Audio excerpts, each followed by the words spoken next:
Chapter 8. Morning, as it often did, seemed brighter, at least at first. Farah awoke slowly. She was flat on her back, floating on a surprisingly airy pile of quilts and scarves.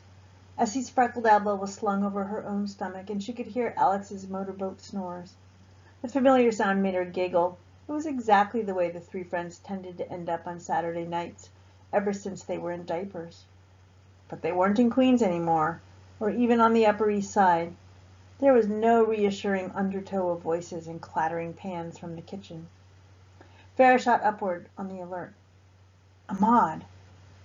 Essie, roused by the movement, laid a tentative hand on her forearm. Farah?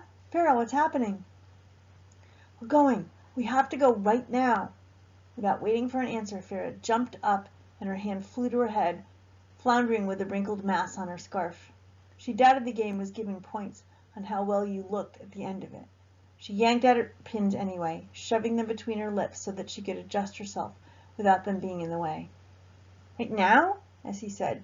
What about the sandstorm? Sandstorm or no, Farah was ready to brave it. Ahmad was out there somewhere. What if he didn't have shelter? She couldn't spend another moment sipping tea knowing he was out there alone. It's already past, another familiar voice broke in. Essie and Farah lurched back as Madame Nasira appeared from behind the dividing curtain, brandishing her familiar tray of glasses in one hand and a silver-covered platter in another. But I hope you don't think so little of me that I'd simply send you right out into the game without feeding you a proper breakfast. Alex and Essie eagerly sat up on their knees, eyes shining. Breakfast? Really? Fresh spinach pies, Madame Nasira announced grandly, lifting the cover off the platter to reveal beautifully brown triangular pastries. I warmed up some milk for you, too. You could use some firmness on your bones, particularly since, if the gauntlet is working the usual way, you should be heading toward the tightest salt next. Farah watched with disgust as Essie stuffed her mouth with pastries. Her own stomach curdled and churned. She couldn't imagine eating anything right now, not when she had no idea of what lay ahead of them. She kept the map unfurled on her knees, taking the smallest comfort in the fact that Ahmad's paper figure, small and jittering defiantly with an energy that even Essie didn't seem to demonstrate, was present and there, even if it was within the inner reaches of Paheli. It took her a moment to realize that Madame Nasira had said, Titus Salt? Who's that? He likes to think of himself as the game's foreman.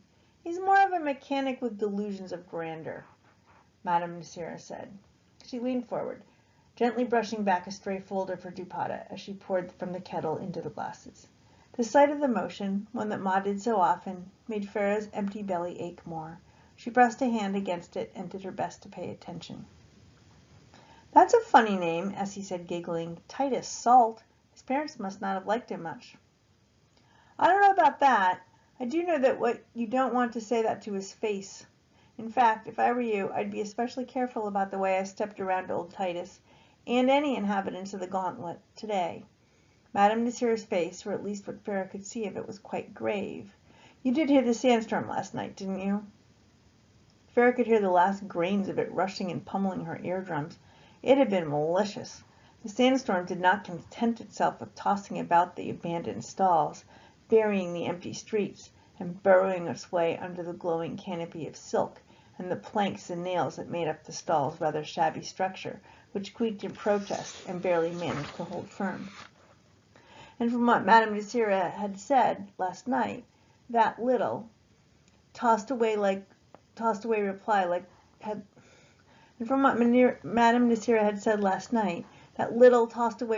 she likely hadn't meant to leave near Farah's ears.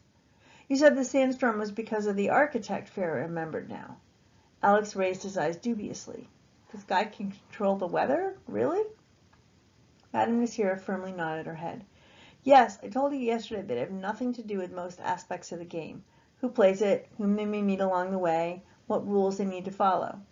She looked towards the door, though her eyes seemed to reach farther than that, out into the open souk, meandering through the stalls that, in spite of the storm, were already billowing with banners and flocked about by customers. This gauntlet, this entire world, respects and yields to one master, the architect. The tremor of fear crept A tremor of fear crept through Farah. The architect. The more she heard about him, the more Farah was convinced that this entire setup was messed up because he was messed up. What kind of guy left such a terrible aftertaste? If anything, now they knew that this world was certainly not a democracy because there was someone who needed to be impeached for his own good.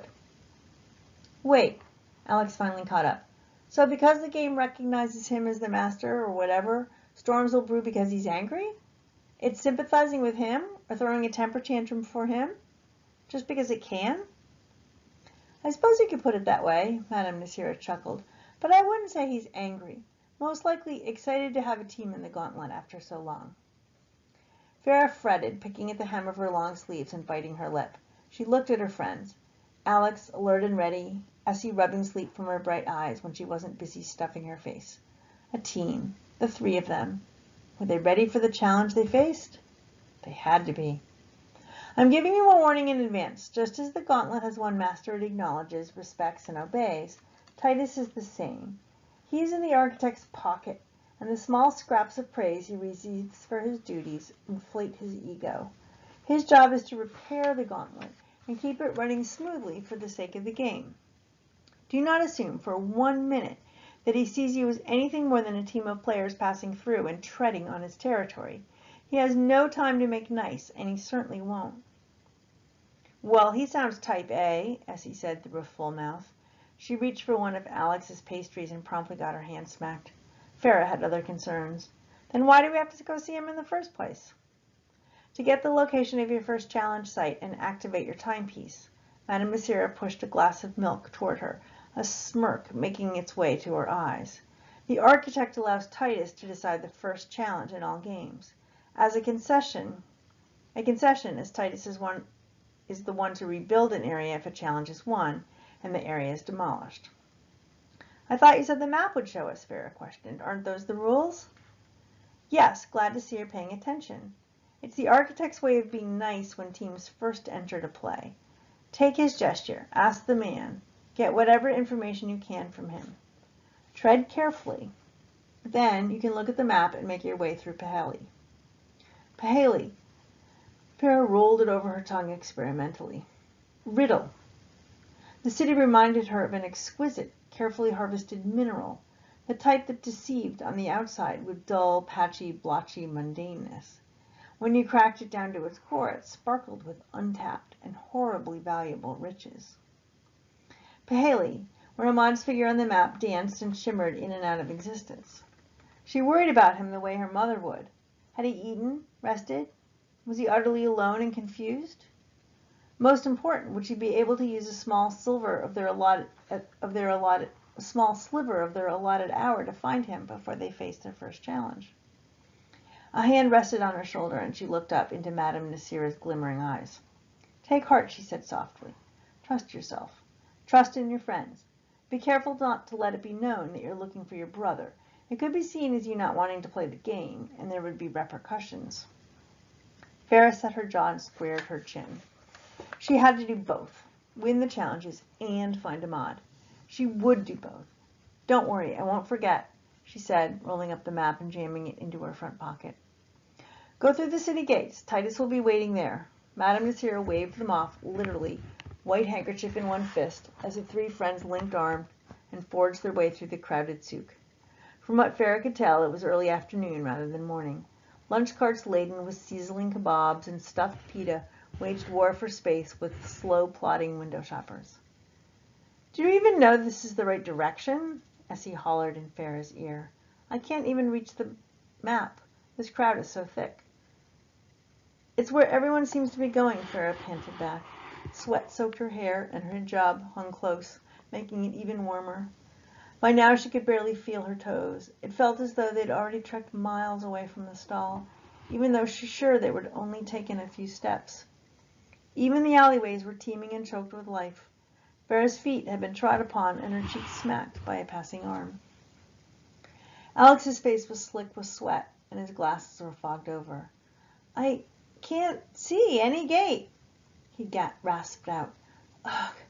Does everyone have to do the shopping at the same time? Apparently they did. Vera felt she'd walked the whole length of Manhattan 3 times over when they finally reached the bottleneck of the souk. There were fewer tables now, scattered open doorways leading into restaurants, and the odd antique gallery or bookstore. It reminded of her of when her mother would take them shopping in Dhaka or Calcutta. The constant hum of voices and the song and laughter gave way to an anxious hush, broken only by the trio's slow, reluctant footfalls. "What's up with this weird vibe?" Essie hissed. "I've literally got goosebumps." Vera couldn't put it into words, though she knew exactly what Essie meant. It was that giddy feeling she could see in her classmates' eyes as they marched into her house, eyed the Islamic motif and patterns on her walls, and turned up their noses at her mother's cooking. Like vultures circling fresh meat, here was something you could sink your teeth into and give a hard shake because it was weak and soft and defenseless. "Maybe we should turn back to Madame Nasira's," Alex said, fidgeting nervously. Vera's hand flew out and grasped his elbow because she could see it. A couple of feet ahead of them, looming impossibly tall, was a large door. It wasn't the sort of entryway you saw on a European medieval castles, the ones that involved a drawbridge tongue and menacing mouth of teeth-like spikes that would gladly clench down on any unwanted intruder. It bore an elegant mosaic of delicately painted leaves and ripened figs so swollen with vivid color that they hung off the otherwise two-dimensional frame, ripe for plucking. And yet, despite its ornately wrought beauty, Vera's feet shuffled to a stop at the sight of it, because she knew, beyond it, carefully concealed by its encompassing mass, was Paheli, the clockwork city, with the architect as its tempestuous, unfriendly heart. Perhaps he was what they needed to find, where they needed to end up. The mere thought made Vera anxious. "Vera?" Essie tapped her arm nervously. "Is this a nope situation? Because behind that door rests a whole lot of nope." Vera stared up at the forbidding gate. Even with the usual glittering light that emitted over the souk and the reassuring lanterns nestled under its oversized canopy, the door managed to look shadowy and unwelcoming. The fruit that at first sight looked so tempting took on more of a taunting presence. "Come and bite us. Let the nectar dribble down your throat. Come and bite us. Let our sticky sweetness clog your mouth and thicken your tongue. Let it squeeze down your voice and tighten your lungs." A Snow White and the Poisoned Fig spin-off seemed more and more plausible. Vera leaned against Essie, closed her eyes, and took a deep breath. Her nose was tickled by the faint scents of roasted meat, fragrant oils, and stray airborne spices, cinnamon and chili and clove. The smell made her feel slightly focused and returned the awareness of her heels where they were firmly planted on the ground. Yet behind those gates lay unknown dangers. The Gauntlet had snatched away countless children, broken her Aunt Zara into a weary, ragged shade of a woman, harbored a man that even Madame Nasira, with her no-nonsense pluck and soothing cups of tea, seemed wary of.